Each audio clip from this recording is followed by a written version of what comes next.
Have you ever made a life-changing breakthrough in therapy that you deeply regret? I've been seeing Dr. Foreman for 6 months now, trying to figure out how to find my parents' killer. I remember his face perfectly. I was 7 when it happened, hiding in the closet, watching him stab them through the crack in the door. Gray hair, tall, scar on his left hand from where my mother had fought back. I've told the police everything 100 times, but without a name or location, they can't do anything. The sketch has been in the system for 20 years, I told Dr. Foreman during our Thanksgiving afternoon session. No matches. It's like he just vanished. Edwin, you're doing everything you can, she said. Sometimes these things take time. The detective called yesterday, said they're moving my case to the cold files. 20 years is their limit for active investigation. My voice cracked. I watch true crime shows where DNA solves 30-year-old cases, but we have nothing. He wore gloves. He was careful. I just keep thinking, what if I saw him at a grocery store? Would I even recognize him after all these years? People age, change. Maybe we should go out together sometime, she joked. 2 sets of eyes are better than 1. We'll find your parents' killer at Whole Foods buying organic kale. I managed a small laugh. It was nice that she tried to lighten the mood, but I still had no idea why she was really trying to lighten the mood. She'd been the only person in 20 years who didn't look at me with pity when I talked about still searching. The session ended and she checked her phone. Oh no. My Uber canceled. 3rd one today. Surge pricing is insane. I can drive you wherever you need to go. That's sweet, but it's against professional boundaries. I'm already late for my family's Thanksgiving. You just spent your holiday listening to me talk about murder. Let me at least drive you. She hesitated, looking at her phone again. The next available car is 40 minutes away. I need to stop at the store first. I promised to bring pie, and if I don't show up with it, my mother will never let me hear the end of it. No problem. At the supermarket, she ran in while I waited. The parking lot was nearly empty. Most people were already at their dinners. When she came back, she was balancing 2 pies and looked frazzled. They only had sugar-free pumpkin left, so I grabbed apple too. My dad's diabetic, but he'll eat the regular anyway and blame us for letting him. She gave me directions to a nice suburban neighborhood, the kind with basketball hoops and driveways and those little library boxes on lawns. Big family? I asked. Parents, siblings, cousins, chaos, she laughed. My dad always makes enough food for an army, says it's because he grew up poor and promised himself his kids would never see an empty table. When we pulled up to the 2-story colonial with warm light spilling from every window, she paused. Edwin, I know this is unconventional, but would you like to come in? No one should be alone on Thanksgiving. That's really crossing boundaries.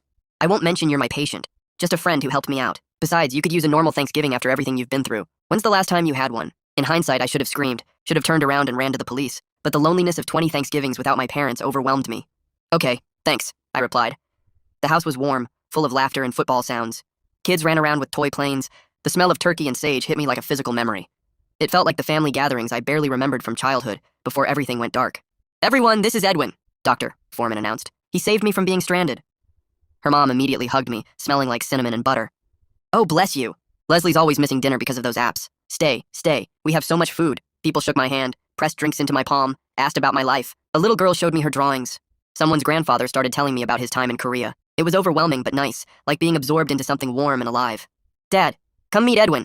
Doctor, Foreman called toward the kitchen. He's the one who saved my pies. The pies are saved? Thank God your mother would have killed us both, a voice boomed back. A man walked out drying his hands on a dish towel. Tall, even at what must be 70 now. Gray hair, though he must have been younger 20 years ago. Maybe 50 then. The kitchen light caught his left hand as he dried it. The scar on his left hand, jagged, old, running from his thumb to his wrist. My body went cold, then hot. The room started spinning. 20 years of staring at that scar in my nightmares, drawing it for police sketches, describing its exact curve and length. The defensive wound my mother had given him when she'd grabbed her own knife. Nice to meet you, he said, extending that scarred hand. Bob Foreman, thanks for helping my Leslie out. I couldn't move, couldn't breathe. Just stared at the scar I described to police 10,000 times. Edwin? Doctor. Foreman touched my arm. Are you okay? You look pale. I pulled out my phone with trembling fingers, found the photo of the police sketch I always kept, the one I'd shown her dozens of times in therapy, held it up with shaking hands. It's him, I whispered. Dr. Foreman's voice sounds like it's coming from underwater, asking if I'm okay, but I can't make my mouth work to answer. My whole body feels frozen except for my hands, which won't stop shaking as I stare at that scar. Bob takes a step toward me with concern on his face, and I finally snap out of it. I mumble something about feeling sick, needing air, sorry, and I turn toward the front door. People are watching me stumble through the living room, and I hear Dr. Foreman calling my name behind me, but I just keep moving. My legs feel weak and my vision is blurry, but I make it outside into the cold November air. I fumble with my car keys for what feels like forever before I can get the door unlocked. Once I'm inside, I lock all the doors and sit there shaking so hard my teeth are chattering. My hands are trembling as I pull out my phone and find the police sketch I always keep saved. I hold it up and compare it to the mental image I just burned into my brain from seeing Bob. The scar matches perfectly, that jagged line from thumb to wrist on the left hand. The height matches, he's tall even at 70. The gray hair, the way he held himself, even his voice sounds familiar now that I think about it. Everything matches the man from my nightmares, the man I watched kill my parents 20 years ago. I start the car and drive away from that house as fast as I can without breaking traffic laws. 3 blocks later, I have to pull over because I'm shaking too badly to see the road straight. I'm in some random neighborhood parking lot, and I grab my notebook from the glove compartment with trembling fingers. I start writing down every single detail I can remember before I forget anything. What Bob was wearing, a blue sweater and khaki pants. His exact words when he introduced himself. The way he dried his hands on that dish towel before extending his scarred hand to shake mine. The precise location of the scar, starting at the base of his thumb and running diagonally across his palm to his wrist. The color of it, that old white scar tissue that stands out against his skin. I write for 10 minutes straight without stopping, filling 3 pages with observations. Then I take photos of my police sketch from multiple angles and start a new document on my phone with today's date and time. I type out everything again, wanting multiple copies in case something happens to my notebook. For the next 2 hours, I just sit in that parking lot going through every memory of my therapy sessions with Dr. Foreman. I told her everything about the case, described that scar in detail at least a dozen times, showed her the police sketch over and over. Did I give her enough information that she should have recognized her own father? The scar is so distinctive. How could she not notice it on her dad's hand? My phone keeps buzzing with texts from her. The first one asks if I'm okay. The second says she's worried. The third says everyone at dinner is concerned and asking about me. I stare at the messages, but I can't make myself respond because I don't know what to say. Did she know all along that her father killed my parents? Is that why she invited me to Thanksgiving? To see what I would do when I saw him? My brain keeps spinning with these questions, but I have no answers. I silence my phone and keep reviewing my memories, trying to remember if she ever reacted strangely when I talked about the scar or the killer's description. Around midnight, I finally drive home because I'm exhausted and freezing in my car. But once I get to my apartment, I can't sleep. I'm too wired. I spend the rest of the night researching Bob Foreman online. I find his Facebook profile and scroll through years of family photos. I find his address, the same house I just fled from. I find his work history on LinkedIn and see he used to work for a plumbing supply company. My hands are still shaking as I open Google Maps and start creating a detailed timeline. I mark where my childhood home was, where Bob's old job was located, where he lived 20 years ago. I screenshot everything and save it all to a folder on my computer. I find social media profiles for his wife, his other kids, trying to piece together his whole life. By 4 in the morning, I have pages of notes and a map showing his known locations over the past 20 years. At 4 in the morning, I'm so tired my eyes are burning, but I know I need to contact the police while everything is fresh in my mind. I find the old email address for Detective Harrison, the officer who originally handled my parents' case before it went cold. I start drafting an email, and it takes me an hour to get it right. I attach the police sketch, multiple photos of Bob Foreman from his social media, my detailed notes about the scar, and a full account of how I met him at Thanksgiving dinner. I explain that this is the man from my memory, and I'm absolutely certain even after 20 years. The scar matches perfectly, he's the right height and age, and he had opportunity because he worked in my neighborhood. I read the email 5 times before I finally hit send at 5 in the morning. Then I try to sleep, but my brain won't shut off. I keep seeing Bob's face every time I close my eyes. That friendly smile as he dried his hands, the way he extended that scarred hand toward me, completely unaware that I recognized him. My phone rings twice and I see it's Dr. Foreman calling, but I don't answer. She leaves voicemails and I listen to them later. Her voice sounds worried and confused, asking what happened, saying we should talk, asking if I'm okay. The second message says she's really concerned and wants to make sure I'm safe. I listen to both messages 3 times, but I don't call her back because I don't know what to say. If she knew about her father, then she's been lying to me for 6 months. If she didn't know, then I'm about to destroy her whole family. Either way, I can't talk to her right now and maybe not ever again. By morning, I've maybe slept 2 hours in short patches filled with nightmares. I check my email and find an automated response saying Detective Harrison retired 3 years ago. My stomach drops until I read the rest. The message says my email has been automatically forwarded to Detective Randolph in the cold case unit. Less than an hour later, I get a response from Detective Randolph himself.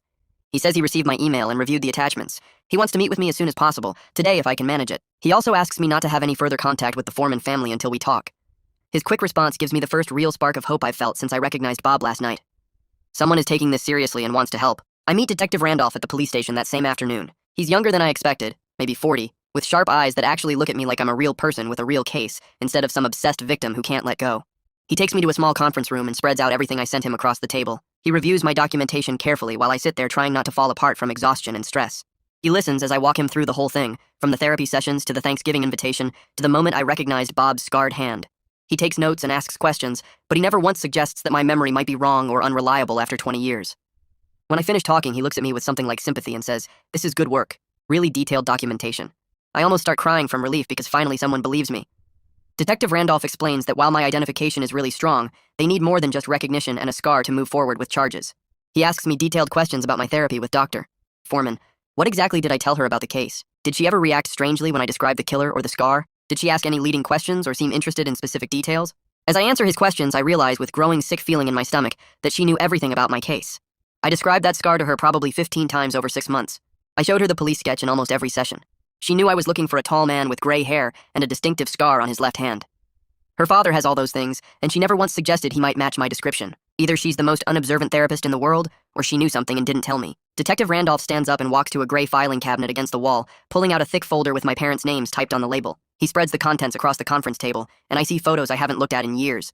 Crime scene reports, witness statements, the original sketch I helped create when I was 7. He pulls out my initial description from 20 years ago and reads it out loud. The killer was tall, maybe 6 feet, with gray hair that looked neat and clean. He had a scar on his left hand, jagged like a lightning bolt, running from his thumb down to his wrist. I described how my mother had grabbed a kitchen knife during the attack and managed to cut him before he overpowered her. Detective Randolph looks up at me and asks me to describe what I saw at Thanksgiving. I close my eyes and picture Bob's hand as he dried it with the dish towel. The scar was exactly where I remembered, jagged and old, starting at the base of his thumb and running down toward his wrist. The shape matched perfectly, like someone had traced my childhood drawing onto his actual hand. Detective Randolph nods slowly and says, "This is the strongest lead the case has ever had." He explains that most eyewitness identifications after 20 years would be questionable, but the scar is so specific and distinctive that it gives my testimony real weight.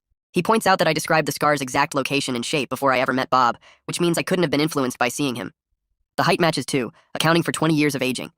Bob would have been about 50 when my parents were killed, and now he's 70, exactly the right age progression. Detective Randolph tells me he believes me completely, and he's going to do everything possible to build a case, but I need to understand how careful we have to be. He leans forward and his voice gets serious. I cannot have any contact with Dr. Foreman or anyone in her family. I cannot approach Bob directly or try to talk to him. Any contact could compromise the entire investigation or put me in danger if Bob realizes I recognized him. If Bob knows we're looking at him, he could destroy evidence or flee. I nod and say I understand, but inside I'm fighting the urge to drive back to that house and confront him. Part of me wants to grab him by that scarred hand and demand to know why he killed my parents, what they ever did to him, why he destroyed my entire life. Detective Randolph seems to read my mind because he says he knows how hard this is, but I've waited 20 years, and I need to wait a little longer to do this right. I promise him I won't make contact, and I mean it, even though every cell in my body wants to scream at Bob until he confesses. Over the next few days, my phone keeps buzzing with messages from Dr. Foreman. The first one just asks if I got home safely from Thanksgiving. Then she starts asking if I'm okay because I seemed upset when I left. By the third day, she's sending longer messages saying she's worried about me and asking if something about meeting her family triggered bad memories. I stare at each message and want to type back that her father is a murderer, that he killed my parents while I watched from a closet, that she's been helping me search for a killer who was sitting at her Thanksgiving table. But Detective Randolph's warning stops me every time. Finally, she sends a text saying she's concerned about my well-being and asking if our session last week triggered something she should know about. I type and delete about 10 different responses before settling on something brief. I tell her I need to take a break from therapy for personal reasons, and I'll reach out when I'm ready. It feels like a lie, but it's the closest I can get to the truth without compromising everything. She responds immediately asking if there's anything she can do to help, but I don't reply. That weekend, I pull out all the boxes of my parents' belongings that I've kept in my closet for 20 years. I go through every photo, every document, every scrap of paper looking for any connection between my family and Bob Foreman. My hands shake as I look at pictures of my parents smiling at birthday parties and holiday dinners, knowing I might finally be close to getting them justice. I find my dad's old work calendar and flip through the months before the murder, looking for any appointments or notes about plumbing repairs. There's an entry from 3 months before they died that just says plumber coming for kitchen sink. My heart starts racing because that could have been Bob. That could have been when he first came to our house and learned the layout. I take photos of the calendar page and send them to Detective Randolph with a message explaining what I found. He calls me back within an hour and his voice sounds excited. He says he's been reviewing Bob's background and found that 20 years ago, he worked for a plumbing supply company that serviced our neighborhood. This means Bob had legitimate reasons to be in the area and would have known the layout of houses like ours. He probably serviced dozens of homes on our street over the years. My stomach drops because this makes it even more real. Bob wasn't some random intruder. He was someone who had access to our home, who my parents probably let in without question because he was there to fix something. Detective Randolph keeps talking and explains the legal challenges we're facing. 20 years means most physical evidence is gone or too old to be useful. My eyewitness testimony as a 7-year-old will be questioned by defense lawyers who will say childhood memories aren't reliable. We need something concrete to build probable cause for a DNA warrant. He suggests I write down every detail I remember about that night, no matter how small, because something might provide a new angle for the investigation. He says to include everything, even things that seem unimportant, because you never know what detail might matter. I spend the entire evening writing, filling page after page with details I've tried to forget for 20 years. The sound of my mother screaming from the kitchen. The smell of blood that filled the house. The way the killer moved through our home like he knew exactly where everything was, not bumping into furniture or hesitating at doorways. The moment my mother grabbed a knife from the counter and fought back, managing to slash his hand before he overpowered her. I remember hiding in the closet with my hand over my mouth, watching through the crack in the door as he gripped the knife with that bleeding hand. I can still see the blood running down between his fingers as he stood over my parents. The writing process leaves me emotionally destroyed, crying so hard I can barely see the keyboard. But Detective Randolph said every detail helps, so I keep going. When I finally finish, it's 3 a.m. and I've written 12 pages. I email everything to Detective Randolph and collapse into bed, too exhausted to even take off my clothes. 2 days later, there's a knock on my apartment door in the middle of the afternoon. I look through the peephole and see Dr. Foreman standing there looking worried. She knocks again and calls my name, saying she's concerned because I missed our scheduled session and won't return her calls. I open the door but don't step aside to let her in. She immediately notices something is wrong, probably because I look like I haven't slept in days. She asks if this is about Thanksgiving, if meeting her family was too much for me. I have to physically grip the doorframe to stop myself from screaming at her about her father. My jaw clenches and I can feel my whole body shaking with the effort of staying calm. I tell her I need space and start to close the door. She puts her hand out to stop it and says we should talk about whatever is going on, that she's here to help. I shake my head and tell her again that I need space, then close the door while she's still talking. I hear her stand there for a minute before finally walking away. That night I decide I can't just wait around for the police to build their case. I need to do something active, something that feels like progress. I search online for private investigators who specialize in cold cases and find Priscilla, who has good reviews and a website full of solved cases. She's expensive, charging $200 an hour, but I've been saving money for years specifically for anything that might help solve my parents' murder. I call her and explain the situation, leaving out the part about recognizing Bob at Thanksgiving because I don't want word getting out. I just say I have a suspect and need someone to verify his background and movements from 20 years ago. Priscilla says she can help, and we schedule a meeting for the next day. When I meet her at a coffee shop, she's younger than I expected, maybe 35, with sharp eyes that remind me of Detective Randolph. She takes detailed notes as I explain about Bob working for the plumbing company and the timeline of events. She says she'll start by verifying his work history and movements 20 years ago, staying within legal bounds but maybe finding things faster than the police.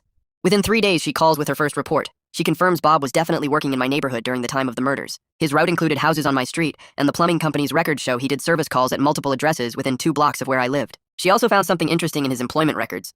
Bob left that job suddenly 2 months after my parents were killed, citing family reasons on his exit paperwork. Priscilla says the timing could be coincidental, but combined with everything else, it feels significant. I immediately call Detective Randolph to share what Priscilla found, and he agrees the timing of Bob leaving his job is worth noting. He says he's building a timeline of Bob's life around the murders, and every piece helps establish opportunity and suspicious behavior. He sounds energized, like we're finally making real progress after 20 years of nothing. 2 days later, Detective Randolph called to say he was meeting with the assistant district attorney to discuss what we'd need to move forward with charges. I asked if I should come, and he said not yet, that this was just preliminary strategy. The next afternoon, he called back and explained what Dan told him. Even with my identification and Bob's presence in the neighborhood during the murders, they needed something physical to build a prosecutable case. Dan suggested looking into whether any evidence from the original crime scene was still preserved somewhere, because modern DNA testing could extract profiles from samples that were too degraded 20 years ago. Detective Randolph said he'd start checking the cold case storage facility to see what might still exist. That night, I couldn't sleep, because every time I closed my eyes, I saw Bob's scarred hand reaching toward me. The next morning at the grocery store, I saw an older man with gray hair, and my chest got tight. My hands started shaking. I had to leave my cart and walk outside to breathe. It kept happening over the next few days. Any man with gray hair or visible scars on his hands made my heart race and my vision narrow. I'd wake up 3 or 4 times a night checking that my apartment door was locked, then checking again 10 minutes later because I couldn't remember if I'd actually checked or just thought about checking. I knew I needed help, but going back to Dr. Foreman was impossible, and the idea of explaining everything to a new therapist made me want to throw up. Instead, I went online and ordered a security system with door sensors and cameras. When it arrived, I spent 6 hours installing it and testing it, then checking the locks again anyway because the cameras didn't feel like enough. Priscilla called while I was checking the locks for probably the 20th time that day.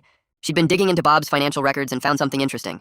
He paid for almost everything in cash and kept a very low digital footprint, which she said could be normal for someone his age who didn't trust technology. But it could also suggest someone who was careful about leaving traces of his activities.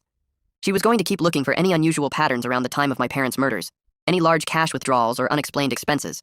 I felt this grim satisfaction hearing that we were building the case piece by piece, even though each piece felt tiny compared to what we needed. The next day, I got an email from Dr. Foreman saying she'd filed a formal notice that I'd terminated therapy. She offered referrals to 3 other therapists who specialized in trauma and said she hoped I'd continue getting help. Her tone was professional, but I could sense hurt underneath the careful wording, and part of me felt guilty for ghosting her after she'd been so supportive for 6 months. But then I remembered her father's scarred hand drying that dish towel, and the guilt disappeared. She had to have known, or she was dangerously blind to details that any therapist should notice. Detective Randolph called 3 days later with news that made my hand stop shaking for the first time in a week. They'd found preserved evidence from my parents' murder in the cold case storage facility. Swabs from the knife handle and samples from under my mother's fingernails where she'd fought back were still there in sealed evidence bags. Modern DNA testing might be able to extract profiles that weren't possible with 20-year-old technology. He was submitting requests to have everything retested, though he warned me the process would take months, and there was no guarantee the samples weren't too degraded. I thanked him and tried not to get my hopes up too much, but that night I slept for 5 hours straight without waking up to check the locks. The security of actual evidence existing felt better than any security system. I decided to file an ethics complaint against Dr. Foreman for the boundary violation of inviting me to her family's Thanksgiving. Even if she didn't know about her father, bringing a patient into her personal life like that was completely inappropriate. I looked up the state licensing board website and filled out their online complaint form, describing the Thanksgiving invitation in detail and how it violated therapeutic boundaries. Submitting it felt like the only thing I could control right now, and 2 days later the board responded saying they'd investigate and interview both of us. Priscilla called that same week to report she'd identified a potential witness. A former co-worker of Bob's from the plumbing company might remember details about his behavior 20 years ago, around the time of the murders. She was going to approach this person carefully and see what they remembered about Bob during that period.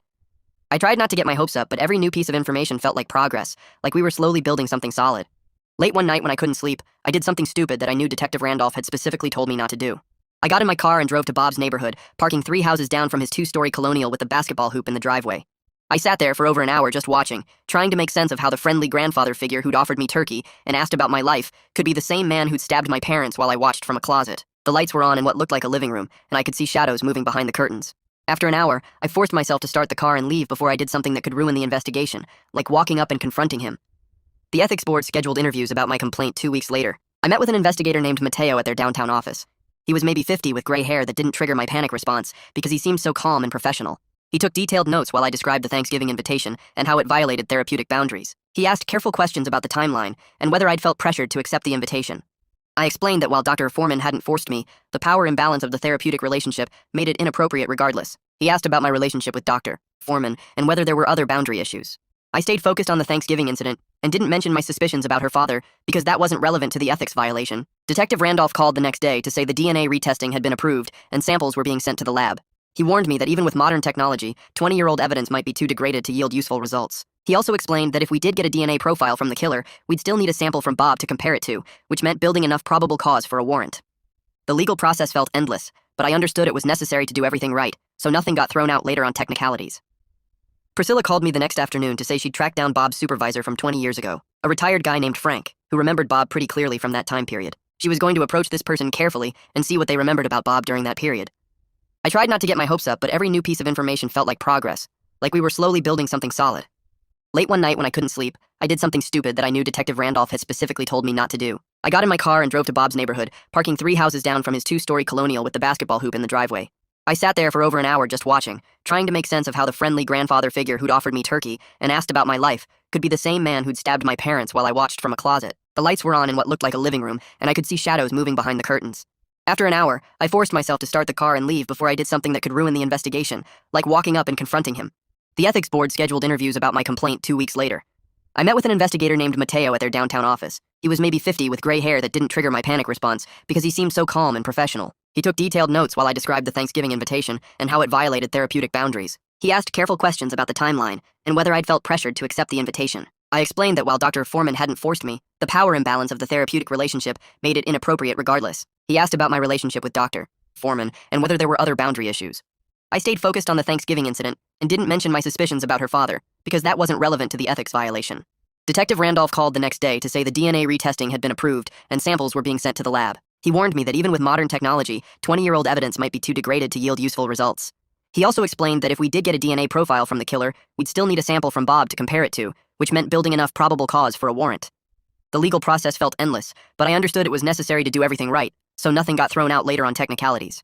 3 weeks after that call, Detective Randolph asked me to come to the courthouse because the judge was hearing arguments about the DNA warrant. I sat in the courtroom while Dan presented our case, laying out my identification of Bob, his presence in the neighborhood during the murders, the suspicious timing of him quitting his job and moving, and the co-worker's statement about scratches on his arms. Bob's attorney argued that this was all circumstantial and based on unreliable childhood memories.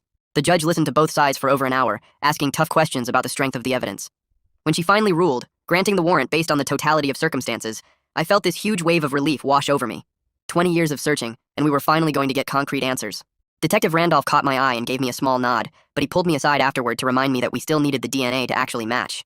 If it didn't, we were back to square one with nothing but my memory to go on. 2 days later, 2 detectives went to Bob's house early in the morning to serve the warrant. Detective Randolph called me right after to say Bob had complied with the swab collection, but immediately asked for his lawyer. His attorney showed up within 30 minutes, and Bob refused to answer any questions without counsel present. The lawyer made a statement to the detectives calling this a case of mistaken identity based on unreliable childhood memories, but the warrant was valid, and they had the sample. Now came the hardest part, the waiting. The lab technician told Detective Randolph it would take 6 to 8 weeks to process and compare the samples because they were backed up with cases. 6 to 8 weeks felt like forever. I tried to maintain some kind of normal routine, going to work, seeing you, Michelle, for therapy twice a week, but I was obsessively checking my phone every few minutes for updates. Every time it buzzed, I'd grab it hoping for news from Detective Randolph. Every day felt like a year as I imagined finally getting confirmation that Bob killed my parents. You, Michelle, helped me understand that this waiting period was its own kind of torture. Different from the 20 years of not knowing, but just as hard in its own way. During one session about 4 weeks into the waiting period, the ethics board reached their decision about Dr. Foreman. Mateo called me to explain that they'd found she violated professional boundaries by inviting me to her family's Thanksgiving dinner.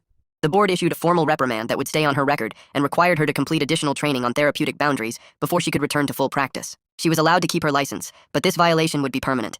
I felt satisfied that there were consequences for what she did, though it seemed pretty minor compared to what her father might be facing. Around the same time, Priscilla finished her investigation and met me at a coffee shop to hand over her final report.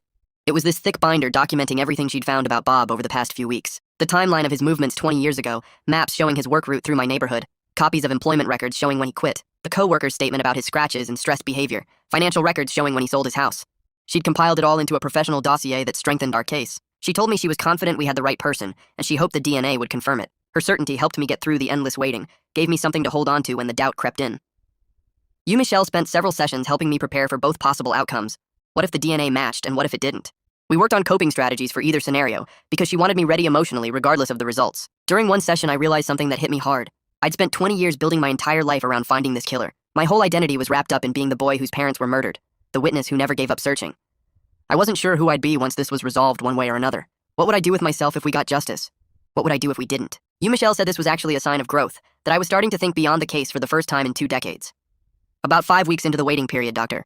Foreman sent a request through Mateo, asking if I'd be willing to meet with her in a mediated session. She wanted to apologize directly and explain that she'd never made any connection between my case and her father. I was pretty reluctant because I didn't really want to see her or hear her excuses, but Mateo suggested it might provide some closure for both of us, help us both move forward. I thought about it for a few days and finally agreed to meet in his office with him present as a neutral party. The mediation happened on a Tuesday afternoon in Mateo's conference room. Dr. Foreman was already there when I arrived, and she looked terrible, like she hadn't been sleeping. Her eyes were red and she started crying almost immediately when I sat down. She apologized for the boundary violation and insisted she'd never suspected her father of anything. She said if she'd made any connection between my descriptions and her dad, she would have referred me to another therapist right away. I wanted to believe her, but I was also really angry that she hadn't been more careful with all the details I'd shared. I told her that even if she didn't know, she should have recognized that inviting a patient to family dinner was crossing a line. We talked for over an hour and didn't resolve everything, but by the end I felt slightly less betrayed. At least she seemed genuinely sorry and genuinely shocked about her father.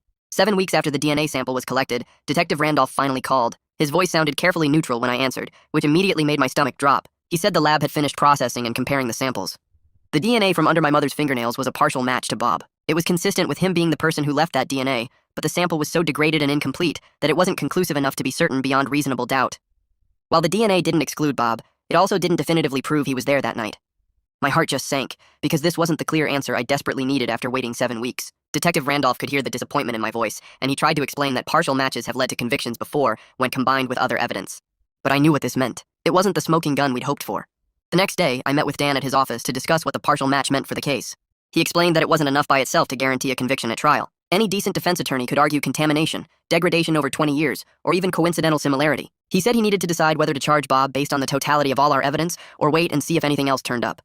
He was leaning toward charging him because, when you put together my identification, Bob's opportunity and presence in the neighborhood, the suspicious timing of his life changes, the co-workers' observations, and the DNA consistency, it created what he called a prosecutable case. He said juries have convicted on circumstantial evidence before when the circumstances all point in one direction. But he wanted to be honest with me that this wasn't a guaranteed win. There was real risk that a jury might not convict based on what we had.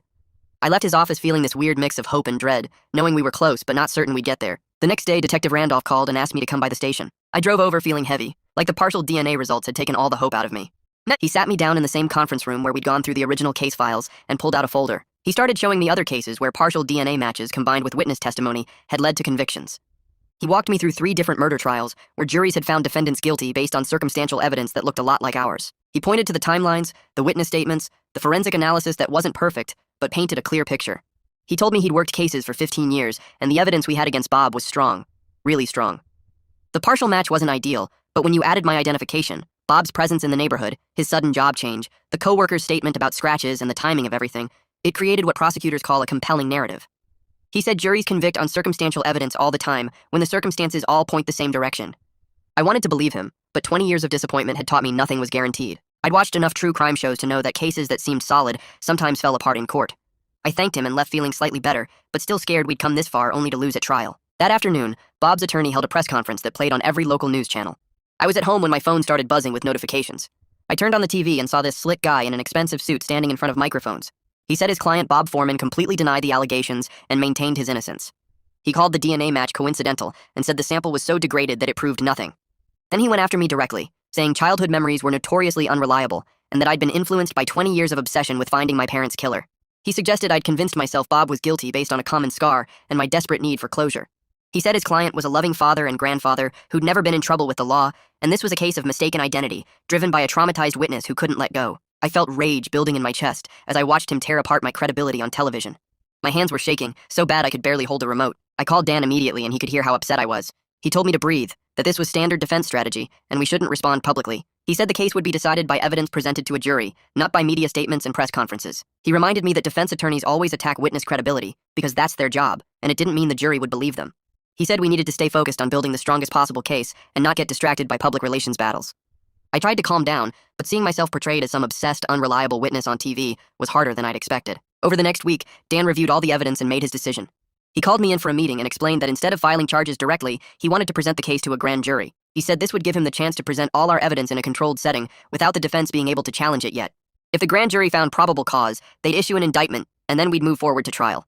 He started preparing me to testify again, this time in much more detail about the murder itself and my identification of Bob. We spent hours going over my testimony, practicing questions and answers, making sure I could walk the grand jury through every moment of that night. He explained that the grand jury process was secret, which meant I wouldn't have to face Bob or his attorneys. It would just be me, the prosecutors, and the grand jurors. He warned me it would be emotionally difficult to relive that night in such detail, but it was necessary to help the jury understand exactly what I witnessed and why I was so certain about the identification. I told him I was ready to do whatever it took. The grand jury testimony was scheduled for 2 weeks out, which gave me time to prepare mentally. You helped me work through the anxiety of having to describe my parents' murder in detail to strangers. She taught me grounding techniques for when the memories became overwhelming. On the day of my testimony, I arrived at the courthouse early. Dan met me outside the grand jury room and went over everything one more time. Then I walked in and saw 23 people sitting in rows watching me. I took my seat and Dan started asking questions. I testified for 3 hours straight, walking them through every single detail of that night. I described hiding in the closet, hearing my mother scream, watching through the crack in the door as the man with gray hair moved through our house. I explained how my mother had grabbed a knife from the kitchen and fought back, how she'd slashed his left hand before he overpowered her. I told them about watching him stab my parents, about the scar I saw on his hand as he gripped the knife, about memorizing every detail of his face because even at 7 I knew I needed to remember. Then I walked them through recognizing Bob at Thanksgiving, seeing that exact same scar, feeling my body go cold with the certainty that this was the man from my nightmares. The grand jurors asked me thoughtful questions about the scar, about my certainty, about whether I'd had any doubt when I saw Bob. I answered every question as honestly as I could, explaining that I'd spent 20 years remembering that scar, and there was no question in my mind it was the same one. After I finished, Detective Randolph testified about the investigation and the evidence they'd compiled. Priscilla testified about the timeline she'd documented and Bob's suspicious behavior. Dan presented the DNA results and brought in an expert to explain what a partial match meant and why it was significant, even though it wasn't conclusive. The whole process took most of the day. I went home exhausted and emotionally drained from reliving the worst night of my life. Then I waited. The grand jury deliberated for 2 days while I barely slept. Every time my phone rang, I jumped. Finally, Detective Randolph called with news. The grand jury had returned an indictment against Bob for 2 counts of murder in the first degree. I started crying right there on the phone, 20 years of pain and frustration pouring out. He told me Bob was arrested right now and would be held on high bail because of the severity of the charges and the risk he might run. His family was still claiming his innocence, but he was going into custody to await trial. I hung up and just sat on my couch crying for an hour. After 20 years of searching, the man who killed my parents were finally being charged. Within hours, the arrest hit local news and my phone started blowing up. Reporters were calling, emailing, showing up at my apartment building. Everyone wanted to interview me about the cold case that had finally been solved after 2 decades. I ignored all the requests because Dan had warned me not to talk to media before trial. But I couldn't help watching the news coverage. They showed Bob's mugshot next to old photos of my parents that must have come from the original case files. They called it a breakthrough in a 20-year-old cold case, a son who never gave up searching for justice. It felt weird seeing my story on TV, seeing my parents' faces on the screen. That week I had a session with you, and we talked about the complex feelings I was dealing with. Relief that Bob had been charged. Vindication that people finally believed me. Grief that was somehow sharper now that justice was actually happening. And anxiety about the trial, about what would happen if a jury didn't convict. She helped me process all of it and reminded me that whatever happened, I'd accomplished something remarkable by getting this case reopened and charged. Over the next few weeks, Bob's attorney filed a bunch of motions trying to get evidence thrown out. He wanted to suppress my identification testimony, arguing it was unreliable. He wanted to suppress the DNA evidence, claiming it was too degraded to be meaningful. The court scheduled pre-trial hearings, and I had to sit through days of expert testimony. Memory experts talked about how childhood memories change over time. DNA experts debated the significance of partial matches. The defense brought in their own experts who questioned everything. But Dan fought back hard with his own experts who explained why my memory was reliable and why the DNA evidence mattered. After weeks of hearings, the judge made her rulings. Both my identification testimony and the DNA evidence would be admissible at trial. The defense could challenge their reliability in front of the jury, but the evidence wouldn't be suppressed. Dan called it a major victory for the prosecution. I felt relieved but also knew the real battle was still coming. Around this time, Dan approached Bob's attorney with a plea offer. He proposed that Bob plead guilty to 2 counts of murder in the 2nd degree instead of 1st degree, and in exchange he'd get concurrent 20-year sentences instead of consecutive life terms. The attorney took the offer to Bob but came back saying his client refused. Bob was maintaining his innocence and demanding a trial. Part of me felt disappointed because a plea would have meant certainty, no risk of acquittal. But another part of me wanted him to face a jury and be publicly convicted for what he did to my parents. I wanted 12 people to hear all the evidence and declare him guilty. The trial got scheduled for 4 months out, which meant more waiting. I tried to focus on living my life instead of obsessing over the upcoming trial. I kept seeing you regularly, and she helped me understand that regardless of what a jury decided, I'd already accomplished something important. I'd given my parents a voice after 20 years of silence. I'd fought for them and gotten their case reopened and charged. That mattered whether or not we won at trial. I started trying to build a life beyond this case, making plans that weren't centered on finding my parents' killer. It was hard but felt necessary. One day I got an email from Dr. Foreman. She said she was sorry for everything that had happened, and that she'd cut off contact with her father. She said she believed me and hoped I got justice, but she was also dealing with the pain of learning her father might be a murderer. She said she understood if I never wanted to speak to her again, but she wanted me to know she was thinking of me. I read the email twice and then closed it without responding. There was nothing left to say between us. Our relationship as therapist and patient was over, and I needed to focus on the trial ahead. I appreciated that she believed me, but I couldn't carry her pain on top of my own. I had to focus on getting through the next 4 months and preparing to face Bob in court. 3 months passed in a blur of preparation sessions with Dan. We met twice a week in his office, going through every detail of my testimony until I could recite it in my sleep. He played the role of the defense attorney, asking hostile questions designed to shake my confidence and make me doubt my own memories. The practice was brutal but necessary. He warned me that the defense would try to suggest I had been coached or that my memory was unreliable after 20 years. We worked on staying calm when questioned, acknowledging what I wasn't certain about while maintaining confidence in what I knew for sure. The scar, the face, the way he moved through my house that night, those details had never wavered. Dan taught me to pause before answering, to think carefully about each question, to avoid getting defensive or emotional even when the questions felt like attacks. By the time the trial date arrived, I felt as ready as I could be, though my stomach still twisted with anxiety every time I thought about facing Bob in court. The trial started on a Monday morning in late March. I sat in the courtroom gallery during jury selection, watching 12 strangers get questioned about their ability to be fair and impartial. It took 2 full days to seat the jury and 2 alternates. Then came opening statements. Dan stood before the jury and told them about a 7-year-old boy who watched his parents get murdered, who hid in a closet, and saw every detail of the killer's face and hands, who carried that memory for 20 years until a chance encounter brought him face to face with the man who destroyed his family. He walked them through the evidence they would see, the witnesses they would hear from, the DNA results that supported my identification. Bob's attorney countered by talking about reasonable doubt, about how childhood memories fade and change over time, about how a partial DNA match wasn't proof of anything. He suggested I had become so obsessed with finding a killer that I convinced myself Bob was guilty, based on a scar that thousands of people might have. The jury listened carefully to both sides, their faces neutral and unreadable. My testimony started on Wednesday morning and lasted 2 full days. Dan walked me through that night step by step, asking me to describe what I saw from the closet, how my mother fought back, how the killer moved through our house like he knew the layout. I explained recognizing Bob at Thanksgiving, the moment I saw his scarred hand, and knew with absolute certainty it was him. The direct examination was difficult but manageable because Dan and I had practiced it so many times. Then came cross-examination, and it felt like getting attacked. Bob's attorney suggested I had spent 20 years building a fantasy about finding my parents' killer, that I was so desperate for answers, I latched onto the first person with a scar on their hand. He asked if I had ever seen other people with hand scars and mistaken them for the killer.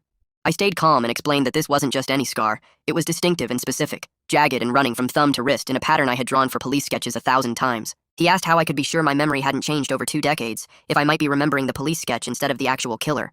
I looked directly at the jury and told them I had nightmares about that scar for 20 years, that it was burned into my brain, that seeing it on Bob's hand was like looking at a photograph I had carried in my mind my entire adult life. The jury seemed sympathetic, several of them nodding slightly as I spoke, but I couldn't tell if they believed me. Detective Randolph testified next, walking the jury through the investigation and every piece of evidence pointing to Bob. He explained how Bob worked in my neighborhood 20 years ago, how he had opportunity and access to houses like ours, how he left his job abruptly 2 months after the murders. Priscilla took the stand and presented her findings about Bob's suspicious behavior and life changes right after my parents were killed. The DNA expert spent hours explaining the partial match from under my mother's fingernails, why it was significant even though it wasn't complete, how it was consistent with Bob being the contributor, but couldn't definitively prove it due to sample degradation. Bob's former coworker testified about seeing scratches on Bob's arms around the time he quit. Scratches Bob claimed were from work, but the timing matched my mother's defensive wounds. Dan built a strong case piece by piece, showing how everything pointed to Bob, even though no single piece of evidence was conclusive on its own. The prosecution rested after 5 days of testimony, and I felt cautiously hopeful that the jury had heard enough to convict. Bob testified in his own defense, which surprised me because Dan had said most defendants don't take the stand. He sat calmly in the witness box and claimed he had no memory of ever meeting my parents, that he serviced dozens of houses in that neighborhood over several years and couldn't remember specific addresses. He admitted the DNA could be his, but suggested it was coincidental, that he might have had innocent contact with my mother at some point during a service call. He said he left his job because his wife was sick and needed him home more, that the scratches were from plumbing work in tight spaces. His testimony was smooth and practiced, his voice steady and reasonable.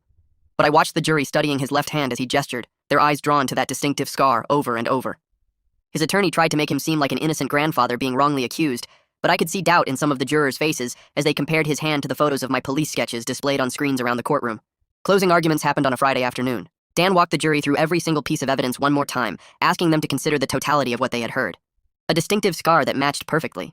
Opportunity and presence in the neighborhood. Suspicious behavior and life changes right after the murders. DNA consistent with Bob being the killer. And most importantly, a 7-year-old boy's memory that had never wavered in 20 years. Not once, not ever.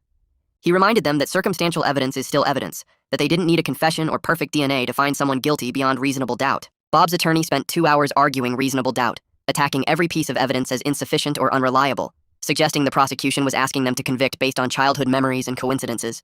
He told the jury they couldn't send a 70-year-old man to prison for life unless they were absolutely certain, and the evidence didn't support that level of certainty. The jury got the case at 4 in the afternoon, and the judge sent them home for the weekend, telling them to begin deliberations Monday morning. Those 3 days of waiting were torture, worse than the months leading up to trial because now it was completely out of my hands. The jury deliberated for 3 full days. I spent those days in a conference room near the courtroom, unable to eat or focus on anything except waiting for news. Dan warned me that a long deliberation could mean they were struggling to reach agreement, but it could also mean they were being thorough and careful. Every time my phone buzzed, I jumped, thinking it was the call saying they had reached a verdict. Finally, on Wednesday afternoon, the call came. The jury had a verdict. I rushed back to the courtroom, my heart pounding so hard I could barely breathe. Everyone took their seats and the judge brought the jury in. The 4 women stood and the judge asked if they had reached a verdict. She said they had. The clerk read the charges and asked for the verdict on count 1, murder in the first degree. Guilty. Count 2, murder in the first degree. Guilty. I broke down crying right there in the courtroom, 20 years of grief and rage and frustration pouring out as the word guilty echoed in my ears. Bob showed no emotion as the verdict was read, just sat there with his hands folded on the table, but I saw his family crying in the gallery behind him. The judge thanked the jury and scheduled sentencing for 2 weeks out. Dan put his hand on my shoulder as I sobbed, telling me we had done it. Justice had finally been served. I couldn't speak, could barely process that after 2 decades of searching, Bob had been convicted of killing my parents. Sentencing day arrived 2 weeks later, and I had prepared a victim impact statement. The judge allowed me to speak before imposing sentence. I stood at the podium and looked directly at Bob as I talked about how his actions destroyed my childhood, how I spent 20 years haunted by nightmares and consumed by the need to find him, how he stole my parents from me and left me alone in the world at 7 years old. I described the therapy, the sleepless nights, the constant fear that he would never be caught and my parents would never get justice. My voice shook, but I made it through the entire statement without breaking down. Bob stared at the table the whole time, never once looking at me. His attorney asked for leniency based on Bob's age and lack of prior criminal history, suggesting concurrent sentences would be appropriate. Dan argued for the maximum, pointing out the calculated nature of the crime, the fact that Bob had evaded justice for 2 decades, and the devastating impact on me and my family. The judge took less than 5 minutes to decide. She sentenced Bob to 2 consecutive life terms without possibility of parole, saying the brutal murder of 2 people in their own home combined with 20 years of evasion warranted the harshest penalty available under law. Bob was 70 years old. He would die in prison. As the bailiffs led him away in handcuffs, I felt a weight lift from my chest that I had been carrying since I was 7 years old. After the sentencing, I drove to the cemetery where my parents were buried. I hadn't visited their graves since the trial started because I wanted to wait until I could tell them it was over. I knelt between their headstones and told them that their killer had finally been brought to justice, that Bob had been convicted and would spend the rest of his life in prison, that I had never given up on them and never would. I cried as I spoke, but they were different tears than before.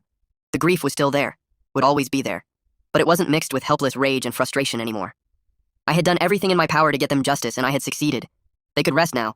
I could rest now. I stayed at the cemetery for over an hour, just sitting with them, feeling a sense of peace I hadn't experienced since I was 7 years old. The trauma would never completely go away, but it had transformed into something I could carry without it consuming me. My next therapy session with you focused on processing everything that had happened and thinking about what came next. She asked me how it felt now that the trial was over and Bob was in prison. I told her it felt strange, like I had been holding my breath for 20 years and could finally exhale. But I also felt lost because I had spent my entire adult life defined by being a victim and a witness, by searching for my parents' killer, and now that was done. I didn't know who I was when that wasn't my primary identity anymore. You said that was completely normal, that I had spent so long focused on one goal that reaching it left a void I would need to learn to fill with new purposes and relationships. She encouraged me to explore interests I had neglected while consumed by the case, to build friendships and maybe even romantic relationships, to think about career goals beyond just surviving. The idea of having a future not centered on the past was scary, but also exciting. For the first time in 20 years, I could imagine building a life that wasn't defined by what Bob had taken from me. 3 weeks after the sentencing, I found a cold case advocacy group that met downtown every Tuesday night. I walked into my first meeting and saw about 15 people sitting in a circle, all of them carrying the same kind of weight I'd been carrying for 20 years. The facilitator asked if anyone wanted to share, and I raised my hand before I could talk myself out of it. I told them about my parents, about the 20-year search, about recognizing Bob at Thanksgiving dinner. When I finished, a woman across the circle started crying because her sister had been murdered 18 years ago, and the case was going cold too. After the meeting, she asked me how I kept going, and I told her exactly what Detective Randolph had told me, about documenting everything and never giving up. Over the next few months, I became a regular at those meetings, sharing my experience with DNA evidence and court procedures, helping families understand what to expect from the legal system. It gave me something I hadn't expected, a way to turn all that pain into something useful for other people. 6 months after Bob's conviction, I'm sitting in a coffee shop filling out an application for the State University's criminal justice program. My nightmares went from every night to maybe once a week, and when they come now, they're different. Less about helplessness, and more just memories I can wake up from. I have actual friends now, people from the advocacy group, and a few coworkers who invite me to things, and I actually go instead of making excuses. Last weekend, I went to a barbecue and laughed at stupid jokes and didn't think about murder once. I still visit my parents' graves every Sunday and tell them about my week, about the families I'm helping and the classes I'm planning to take. The grief lives in me, but it doesn't run my life anymore.